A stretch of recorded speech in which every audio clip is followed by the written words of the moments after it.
नाम है पानी पर लिखी कहानी। तुम मेरी कहानी का वो किरदार हो जो इसे पढ़ने लायक बनाता है। आज जो कहानी मैं आपके लिए लेकर आई हूं उसका नाम है राग पहाड़ी और इसे आपके लिए लिखा है शीतल शाह ने। आवाज भी उन्हीं की है। तो आइए सुनते हैं कहानी राग पहाड़ी।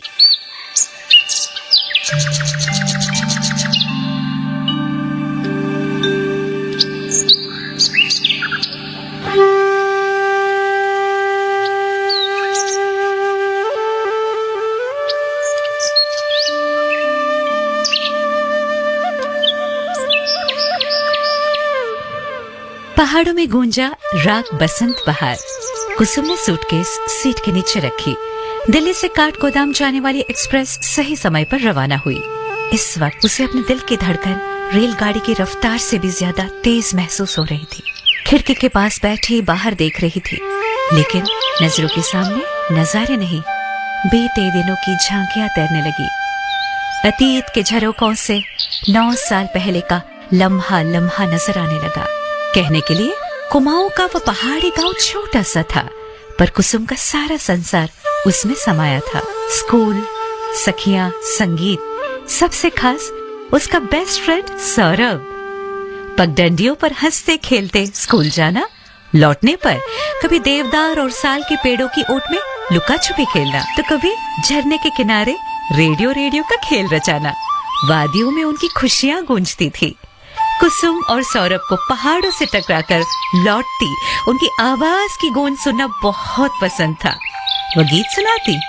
राग पहाड़ी उसका सबसे पसंदीदा राग था। सौरभ रेडियो संचालक की अदायगी करता।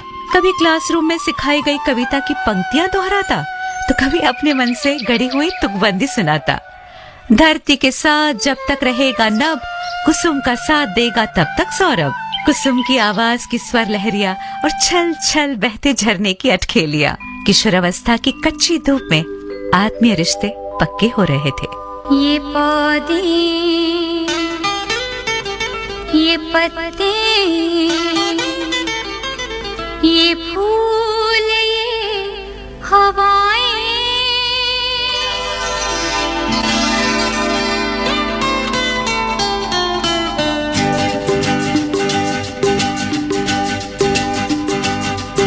ये पौधे, ये पत्ते, ये फूल, ये हवाएं,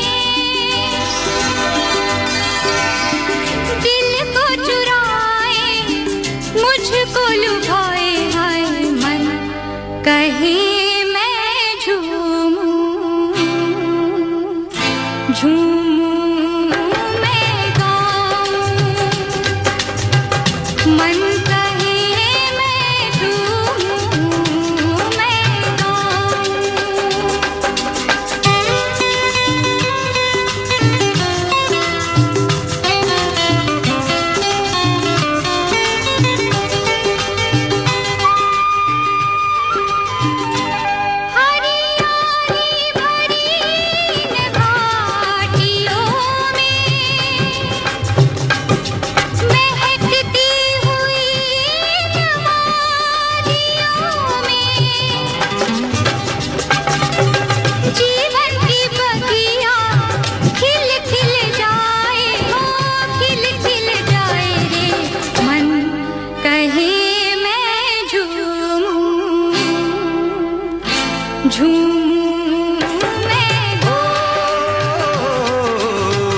मन कहे मैं झूमूं मैं गाऊं।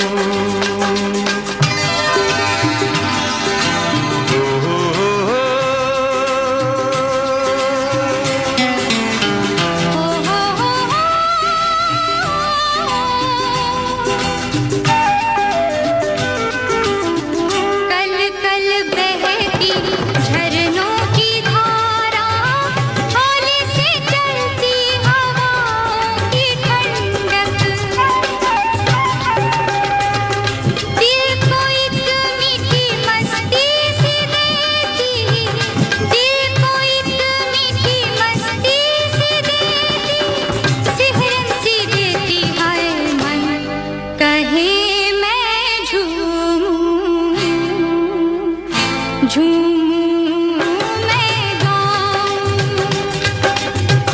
मन कहे मैं झूमूं मैं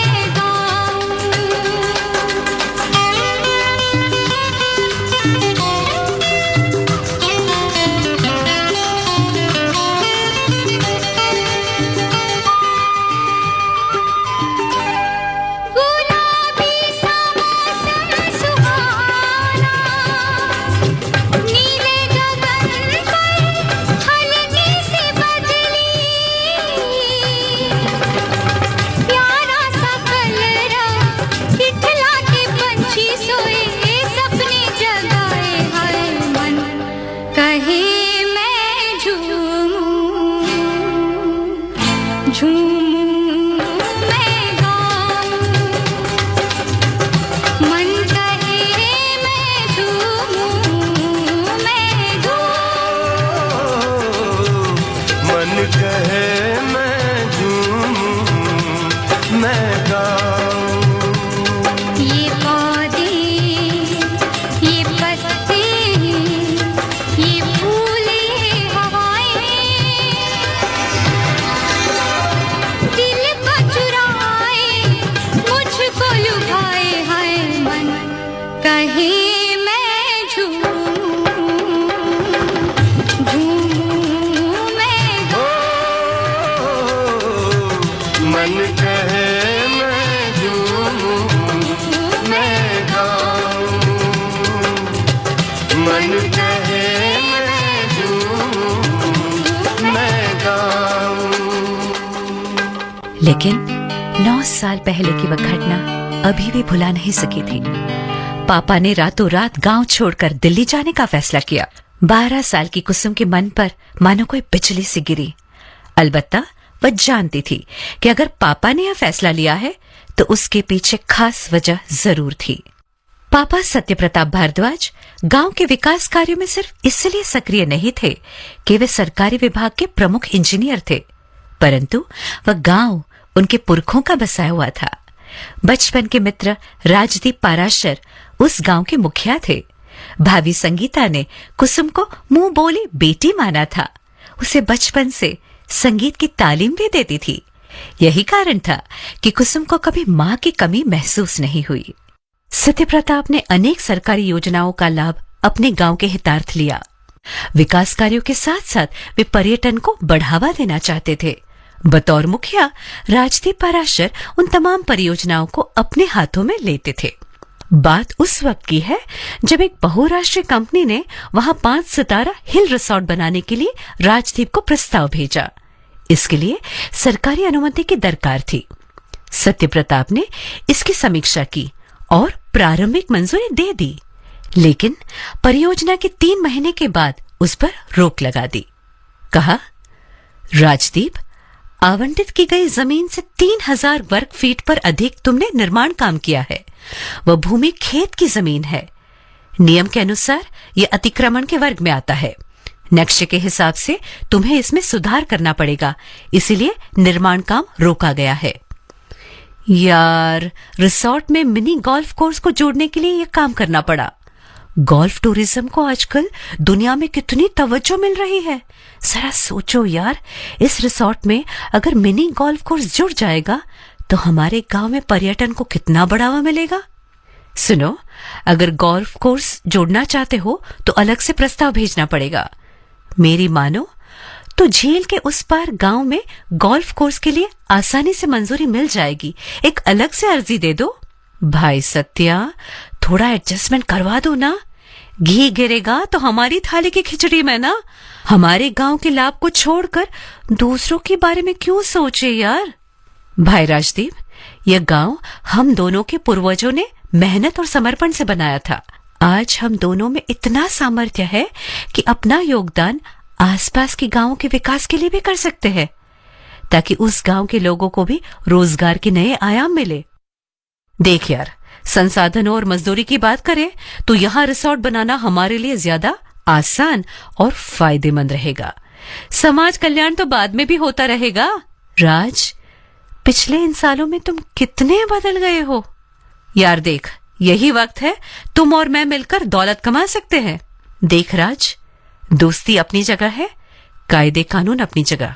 भाई सत्य प्रताप, मैं तो दोस्ती के बारे में भी सोच रहा हूँ, दोस्त की बेटी के बारे में भी। इसीलिए तो तुम्हारी बेटी कुसुम और अपने बेटे सौरभ में कोई अंतर नहीं समझता। मेरे घर उसका आना जाना, संगीता से उसका इतना लगाव, मुझे कोई एतराज नहीं है। सोचना तो तुम्हें है कुसुम के बारे में, उसके भविष्य के बारे में। धन राशि कमा लोगे तो उसका भविष्य सुरक्षित कर पाओगे। राज, मेरी दुखती रग पर हाथ मत रखो। जब सूत्रों से मुझे पता चला कि तुमने पिछले कई परियोजनाओं में पैसों की गफलत की है, मैंने यकीन नहीं किया था, क्योंकि कोई ठोस सबूत नहीं था। लेकिन तुम्हारी भलाई इसी में है कि तुम कानून के दायरे में रहो। दोस्ती भुलाकर कानूनी कार्यवाही करने पर मुझे मजबूर मत करो। इससे राजदीप का गुस्सा हद पार कर गया। मौका देखकर उसने गंदी चाल चली। क्या मिलिए ऐसे लोगों से जिनकी फितरत छुपी रहे। क्या मिलिए ऐसे लोगों से जिनकी फितरत छुपी रहे। नकली चेहरा सामने आए, असली सूरत छुपी रहे। क्या मिलिए ऐसे लोगों से जिनकी फितरत छुपी रहे।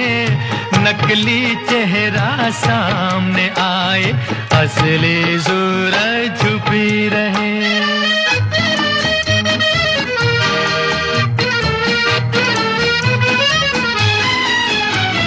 खुद से भी जो खुद को छुपाए, क्या उनसे पहचान करें। क्या उनके दामन से लिपटे, क्या उनका अरमान करें। खुद से भी जो खुद को छुपाए, क्या उनसे पहचान करें। क्या उनके दामन से लिपटे, क्या उनका अरमान करें। जिनकी आधी नीयत उभरे, आधी नीयत छुपी रहे। नकली चेहरा सामने आए, असली सूरत छुपी रहे। विश्व पर्यावरण दिवस के उपलक्ष्य में एक कॉन्फ्रेंस के सिलसिले में सत्य प्रताप जब नैनीताल गए, तब राजदीप ने उन तमाम लोगों को बुलाया जिनके खेतों की जमीन निर्माणाधीन रिसोर्ट में आ रही थी। मुंह मांगे दाम पर जमीन खरीद ली। दूसरे दिन सरपंच की बैठक बुलाई। गांव के लोग भी उपस्थित हुए। इनमें ज्यादातर राजदीप के आदमी थे। पूर्व निर्धारित योजना के अनुसार कुछ लोगों ने सवाल उठाया कि इन दिनों क्यों सत्य प्रताप अपने गांव के विकास परियोजना में रोड़े डालते हैं। जानबूझकर नीति नियमों का वास्ता देकर काम में बाधा पहुंचा रहे हैं। राजदीप ने भी ढोंग रचा। बोला, हाँ, मेरी सत्या से इस पर जब बात हुई थी तब वह आसपास के गांवों को ज्यादा तवज्जो दे रहा था। भीड़ में से कोई चिल्लाया, कहीं इसमें उसका कोई निहित स्वार्थ तो नहीं है। प्लान के मुताबिक कुछ लोगों ने नारेबाजी शुरू कर दी। सत्य प्रताप के खिलाफ लोगों का आक्रोश सड़कों पर उतर आया। यह सब जब हो रहा था तब कुसुम सौरभ के साथ पढ़ाई कर रही थी। राजदीप के घर पे थी। नारेबाजी सुनकर वह सहम गई। संगीता ने खिड़कियां बंद कर दी, पर्दे लगा दिए। बच्चों का मूड बदलने के लिए वह बोली, सौरभ, आज कौन सी कविता सीखी स्कूल में? चलो दोहराओ तो। उसके बाद कुसुम एक अच्छा सा गीत राग पहाड़ी में सुनाएगी। सौरभ ने टेबल पर रखी चम्मच को अपना माइक बना लिया। दोनों के सामने बैठकर सुनाई अपनी कविता। खड़ा हिमालय बता रहा है, डरो न आंधी पानी से, खड़े रहो तुम अविचल होकर सब संकट तूफानी में। दो लोगों की ऑडियंस ने खूब तालियां बजाई। कुसुम ने भी गीत सुनाया। फिर संगीता बोली, कुसुम, चलो जल्दी खाना खा लो और सो जाओ, कल सुबह स्कूल जाना है ना बेटा? सुमन समा अपना खिला खिला मन रखना, खुशबू लुटाते रहना, खुशबू लुटाते रहना, चाहे पड़े कांटों पे तन रखना, सुमन समा तुम अपना खिला खिला मन रखना।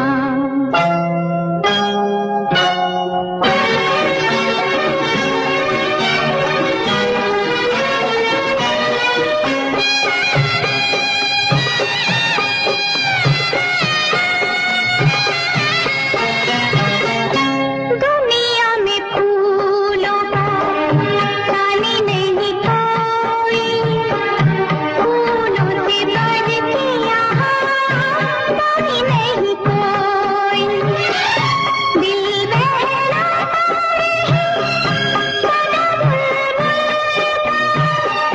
दिल बहला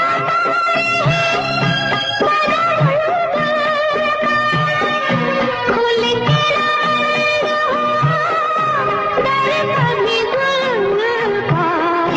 सुमन समा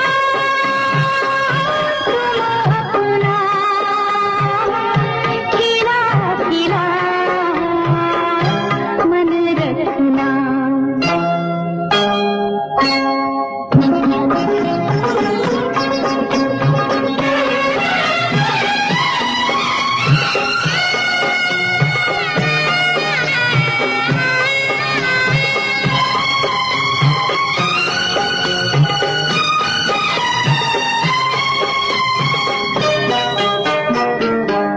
दूर से आए किरण लिखी उजिया,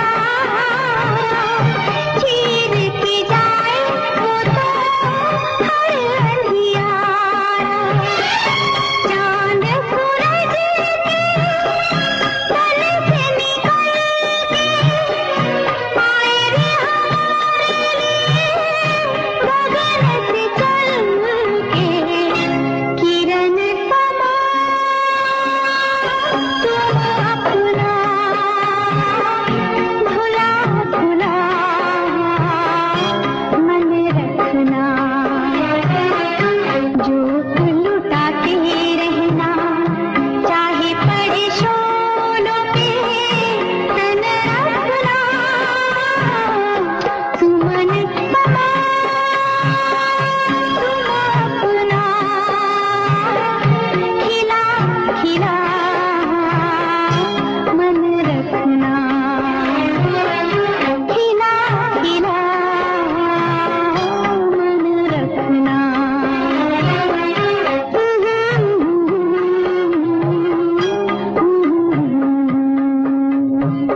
कुसुम को कमरे में सुलाकर संगीता बाहर आई। सौरभ ने पूछा, माँ, सत्यप्रताप अंकल और पापा इतने अच्छे दोस्त हैं ना, मगर आज पापा ने उनका बचाव क्यों नहीं किया? संगीता बोली, बेटा तुम अभी छोटे हो, वक्त और हालात के साथ रिश्तों में बदलते समीकरण को इस वक्त समझ नहीं पाओगे। हर रिश्ता एक अग्नि परीक्षा के दौर से गुजरता है, कभी दौलत तो कभी किस्मत हर संबंध को आजमाती है।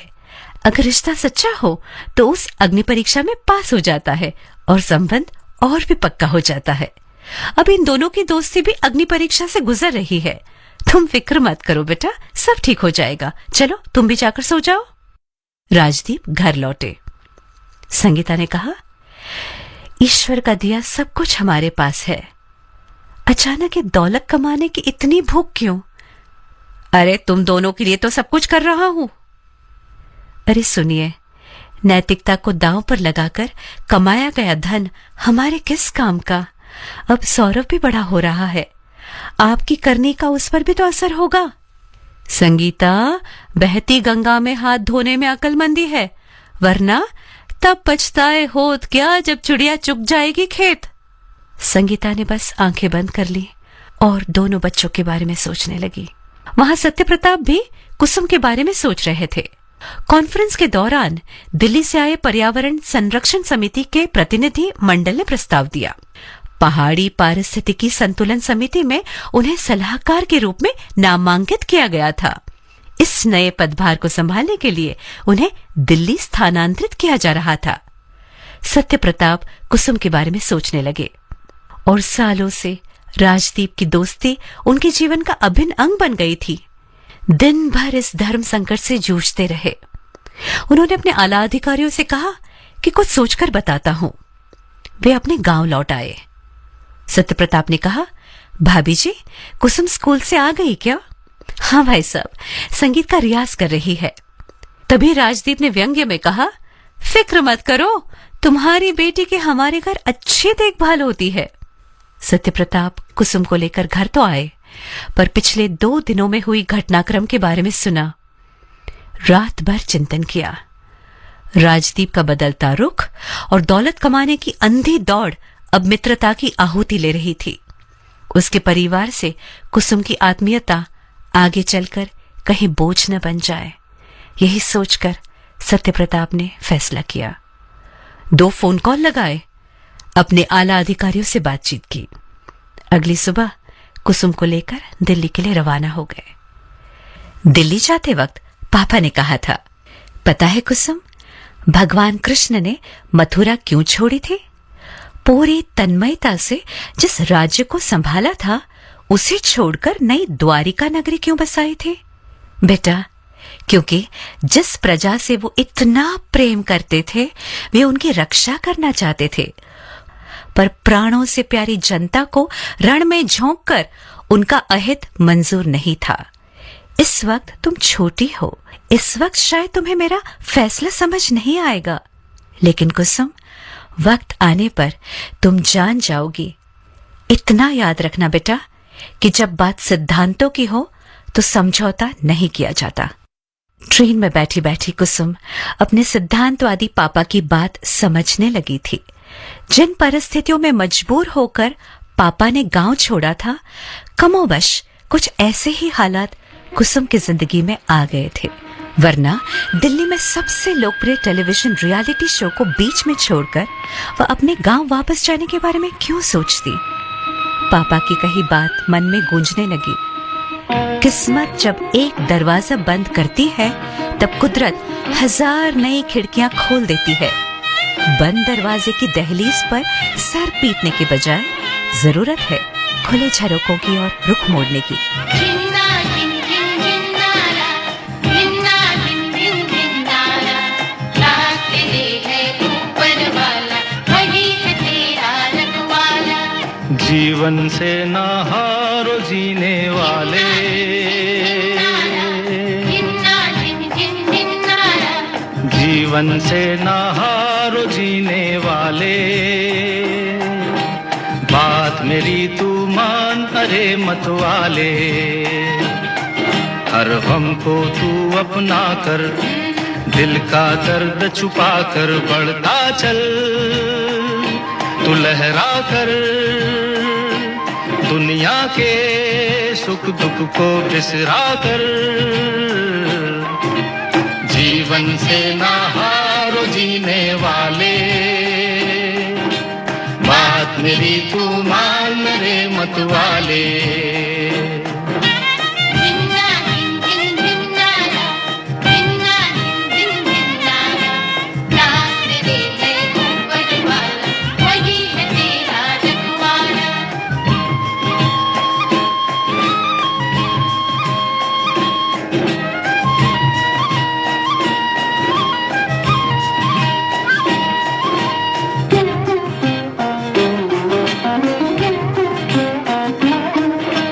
सुख दुख है जीवन के 2 पैराए,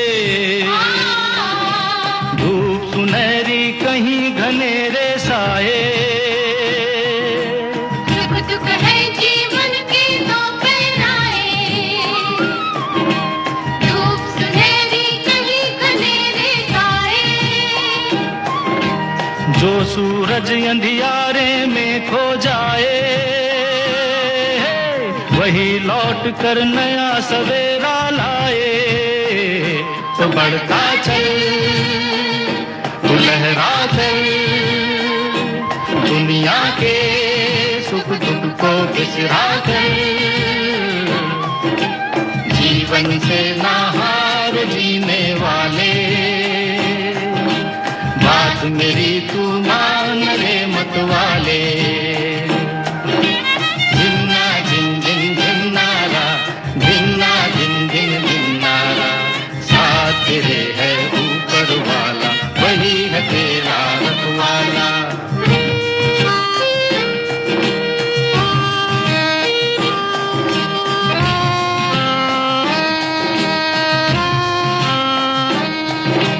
बहती नदियाँ तुझको याद दिलाए, समय जो जाए कभी लौट न आए। बहती नदियाँ तुझको याद दिलाए, समय जो जाए कभी लौट ना आए।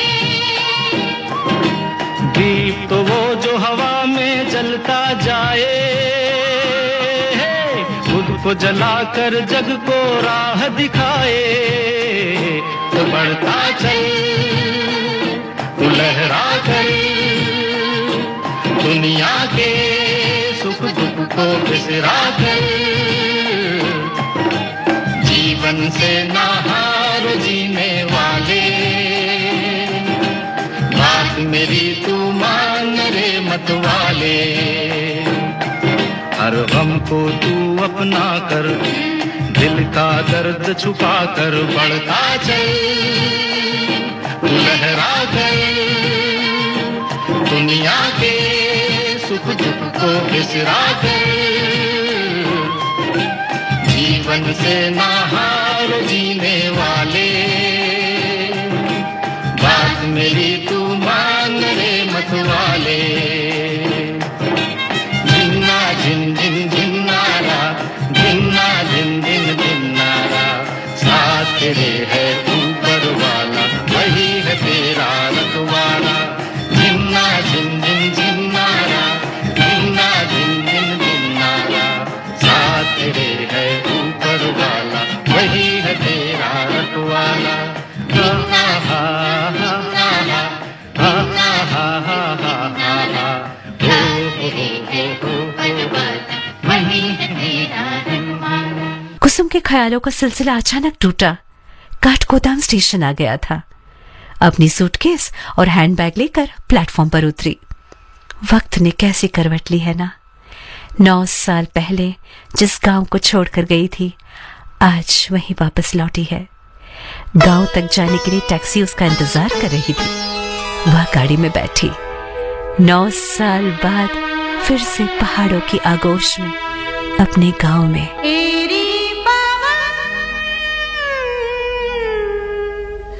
ढूंढे किसे तेरा मन,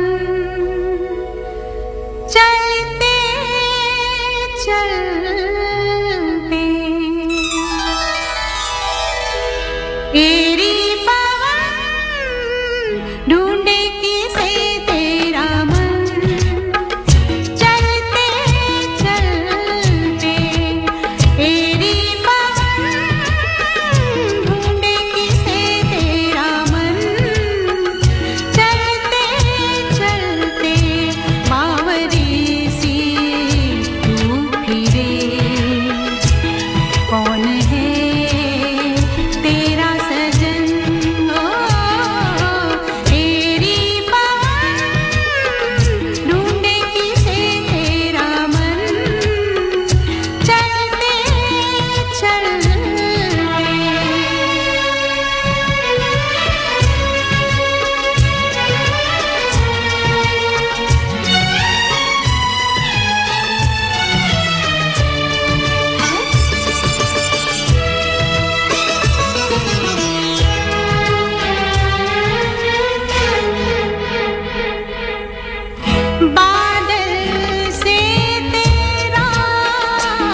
रेडियो स्टेशन की ओर से आयोजित राग पहाड़ी उत्सव में भाग लेने के लिए उसे आमंत्रित किया गया था। कुसुम सोचने लगी, अगर टेलीविजन पर उस रियलिटी शो के आधार पर उसे गाने के लिए निमंत्रण मिला है तो बात अजीब है ना, क्योंकि जिस शो की वह टॉप 5 प्रतियोगी में शुमार हो चुकी थी, उसी शो में वह बदनामी का शिकार भी तो हुई थी। सोशल मीडिया में लोग उसे ट्रोल करने लगे थे।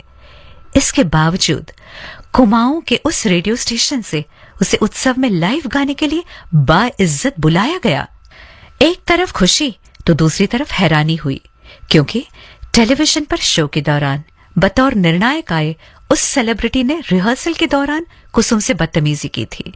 कुसुम ने आयोजकों से उस सेलिब्रिटी के खिलाफ शिकायत दायर करने की अपील की। प्रतियोगिता का फिनाले नजदीक था। शो के टीआरपी पर असर होने का डर था, तो कुसुम को खामोश रहने की सलाह दी गई। इससे पहले कि वह कोई कदम उठाती, उस सेलिब्रिटी ने अपने चैनल पर कुसुम का चरित्र हनन किया। कहा कि जीतने के लिए प्रतियोगी ने उस पर डोरे डाले थे। लाखों फैन फॉलोइंग वाले चैनल पर कही गई यह बात सोशल मीडिया पर वायरल हो गई। पापा की मौत के बाद कुसुम ने अपनी गायकी को जीवन का आधार बनाया था, लेकिन इस घटना ने उसके पैरों तले जमीन खींच ली। सहमी हुई कुसुम नहीं जानती थी कि कहां जाए। पापा की बात याद आई, किस्मत एक दरवाजा बंद करे तो कुदरत 1000 खिड़कियां खोल देती है। उसी रात ईमेल पर राग पहाड़ी उत्सव के लिए आमंत्रण आया। स्टेशन से पिकअप और सर्किट हाउस में रहने की व्यवस्था का मैसेज भी था।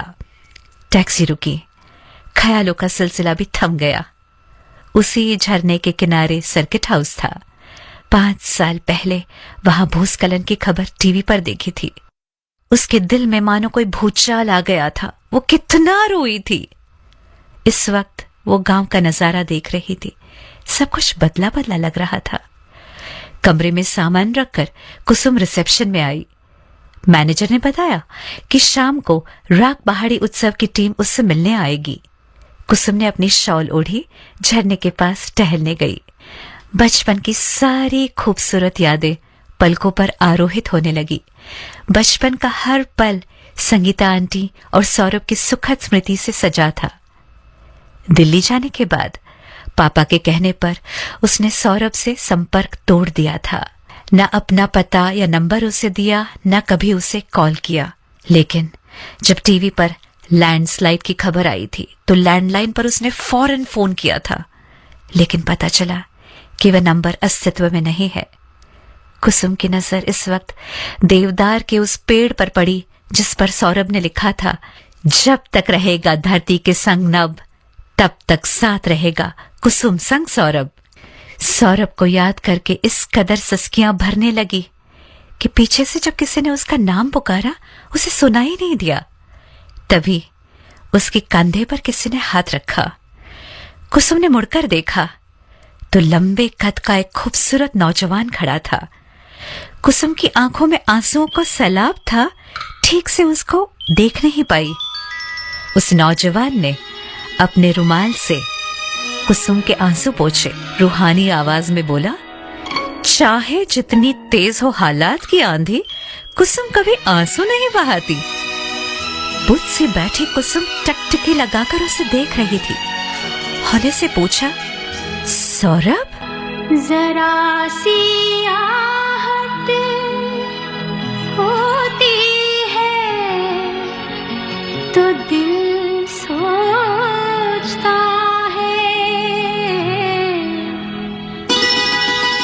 कहीं ये वो तो नहीं, कहीं ये वो तो नहीं, कहीं ये वो तो नहीं। जरा सी आहट होती है तो दिल सोचता है, कहीं ये वो तो नहीं, कहीं ये वो तो नहीं, कहीं ये वो तो नहीं।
फिरती है, हाँ, शक्ल फिरती है, निगाहों में वही प्यारी सी, मेरी नस नस में मचलने लगी चिंगारी सी, छू गई जिस्म मेरा किसके दामन की हवा, कहीं ये वो तो नहीं, कहीं ये वो तो नहीं, कहीं ये वो तो नहीं, जरा सी आहट होती है तो दिल सोचता है, कहीं ये वो तो नहीं, कहीं ये वो तो नहीं, कहीं ये वो तो नहीं। जी हाँ मैडम जी, राग पहाड़ी उत्सव में आपका स्वागत है। इस बार आंसुओं की धारा खुशी की थी, गले से आवाज निकल नहीं रही थी, बस अपनी उंगलियां सौरभ के चेहरे पर घुमा रही थी। सिसकी भरने के बाद गला साफ किया और पूछा, यह कोई ख्वाब तो नहीं है? 9 साल का अंतराल बुरा सपना जरूर था, वह बीत गया है कुसुम। अब तुम और मैं आमने सामने हैं, यह इस लम्हे की हकीकत है। सौरभ, तो इस उत्सव में भाग लेने के लिए तुमने मुझे न्योता भेजा है? देश की उभरती हुई गायिका का स्थानीय रेडियो के क्रिएटिव हेड सौरभ पराशर की ओर से हार्दिक स्वागत है। सौरभ, तुम्हें मेरा मेल आईडी कैसे मिला?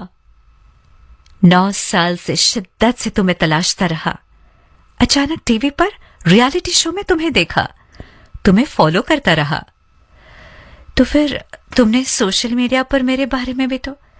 मुझे अपनी कुसुम पर यकीन है, आदर्शवादी पापा की सिद्धांतवती बेटी कुसुम शो छोड़ सकती है पर समझौता नहीं कर सकती। कुसुम की आंखें फिर से भर आई। सौरभ ने उसका चेहरा अपने हाथों में लिया। तुम्हें पल पल याद करने का यही सिला है, लंबी तपस्या के बाद शुभ फल मुझे मिला है। सौरभ, हालात ऐसे थे कि मैं तुम्हें संपर्क नहीं कर पाई, मगर बताओ संगीता आंटी कैसी है? और अंकल? माँ तुम्हें देखने के लिए बेताब है। पता है तुम्हें कुसुम, रेडियो स्टेशन की वे अब सीनियर प्रोग्राम प्रोड्यूसर है। अरे वाह, सीरियसली? तो मुझे बताओ कि ये नाम राग पहाड़ी उत्सव उन्हीं ने दिया होगा। ओ मैडम, सुनना चाहती हो तो सुनो, राग पहाड़ी उत्सव यह नाम उनके बेटे ने दिया है, यानी मैंने, क्योंकि तुम्हें ये राग बहुत पसंद है ना। कुसुम मुस्कुराकर बोली, ये राग तुम्हारे बगैर अधूरा था सौरभ। सौरभ ने कुसुम का हाथ अपने हाथों में लिया और फिर कुसुम ने अचानक पूछा, अच्छा बताओ अंकल कैसे हैं? उसने जवाब दिया, कुछ साल पहले यहां भूस्खलन हुआ था कुसुम, बहुत सारे मकान बह गए थे, पिताजी भी उस वक्त। ओह, आई एम सो सॉरी। मगर पता है उस वक्त कुसुम, माँ के साथ मैं रेडियो स्टेशन में था। कुसुम सौरभ से लिपट गई। भगवान की दया है कि तुम ठीक हो सौरभ। पता है उस वक्त मैंने टीवी पर यह खबर देखी थी, मैंने फोन भी लगाया था, मैं कितनी डर गई थी। कुसुम, याद है तुमसे मैंने वादा किया था 1000 साल तक कुसुम और सौरभ साथ रहेंगे। वक्त के दरिया में बस 9 साल बह गए हैं, अभी तो सदियों का साथ बाकी है। राग पहाड़ी में तुम्हारी आवाज का गूंजना बाकी है, मेरे दिल के आंगन में तुम्हारा खिलखिलाना बाकी है, बसंत बहार में बगिया का महकना बाकी है। आओ मिल जाएं हम सुगंध और सुमन की तरह, आओ मिल जाए हम सुगंध और सुमन की तरह, एक हो जाएं, एक हो जाए चलो जान और बदन की तरह। आओ मिल जाए हम सुगंध और सुमन की तरह, आओ मिल जाए हम सुगंध और सुमन की तरह।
एक पल में भर दिया सारे जग का प्यार मेरे आंचल में।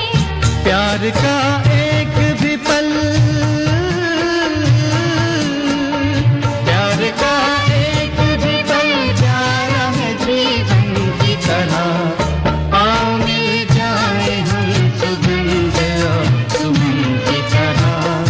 आओ मिल जाए हम सुगंध सुमन की तरह। एक हो जाए चलो जान और बदन की तरह। आओ मिल जाए हम सुगंध सुमन की तरह।